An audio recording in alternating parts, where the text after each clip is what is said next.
Dear student, this is the class 6th. Today we will study of Hindi व्याकरण।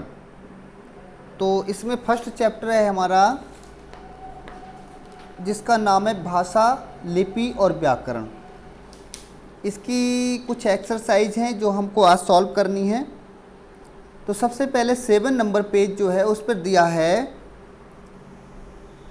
एक तरफ देश के नेम दिए हैं, दूसरी तरफ उनकी भाषा को लिखना है। तो सबसे पहले आप देख लीजिए, फर्स्ट साइड में फ्रांस है, उसकी भाषा हमारी होगी फ्रेंच। भूटान, उसकी भाषा होगी जोंखा। तीसरे नंबर पे है इराक, इसकी भाषा होगी अरबी। फोर्थ नंबर पे है श्रीलंका, इसकी भाषा होती है सिंगली। 5वें नंबर पे यानी कि 5th नंबर पर है सऊदी अरब, इसकी होगी अरबी।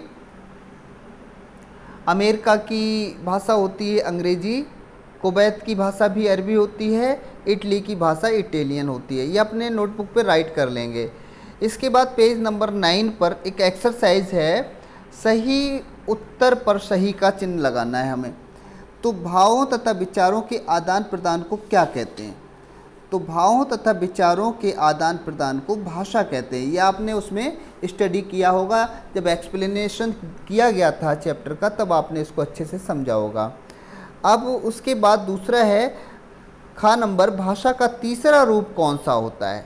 तो एक तो लिखित भाषा होता है, दूसरा मौखिक भाषा होता है, लेकिन तीसरा रूप अगर हम बात करें तो सांकेतिक भाषा होता है। संकेत के माध्यम से, जैसे गूंगे लोग बात करते हैं, छोटा बच्चा रोकर अपना संकेत करता है, हंसकर संकेत करता है, तो ये सांकेतिक भाषा होती है।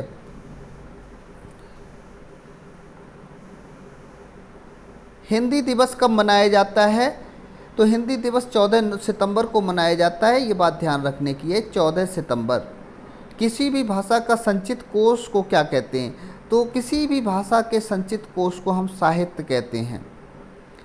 सही वाक्य के सामने सही तथा गलत के सामने गलत का चिन्ह लगाना है। छोटा शिशु रोकर अपने भावों को व्यक्त करता है, ये बात सही है?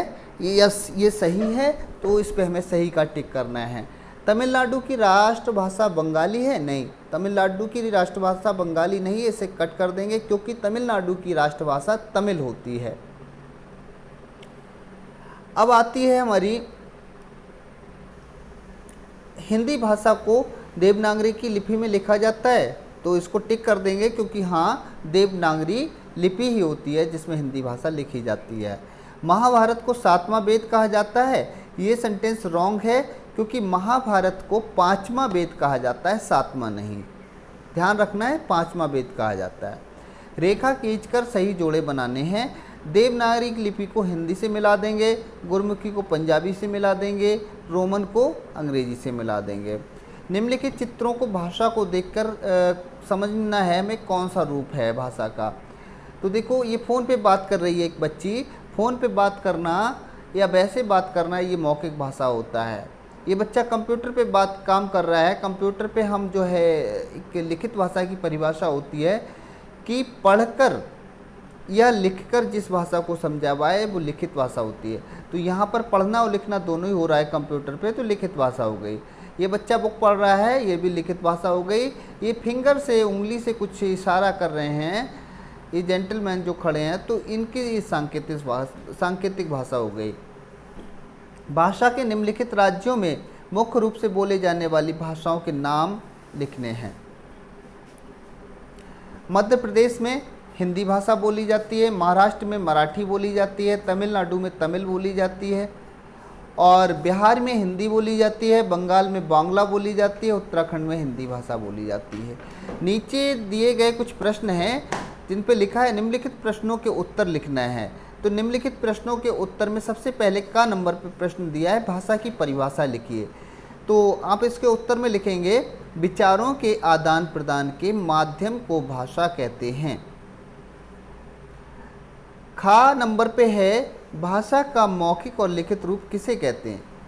तो बोलकर या सुनकर समझी जाने वाली भाषा मौखिक भाषा होती है, और जो लिखकर तथा पढ़कर समझी जाने वाली भाषा होती है उसे लिखित भाषा कहते हैं। मातृभाषा का आशय लिखिए। इसका आंसर मैंने लिखा है, जो भाषा बच्चे अपनी माँ से सीखते हैं उसे मातृभाषा कहते हैं। लिपि किसे कहते हैं? तो भाषा को लिखने की विधि या ढंग को लिपि कहा जाता है।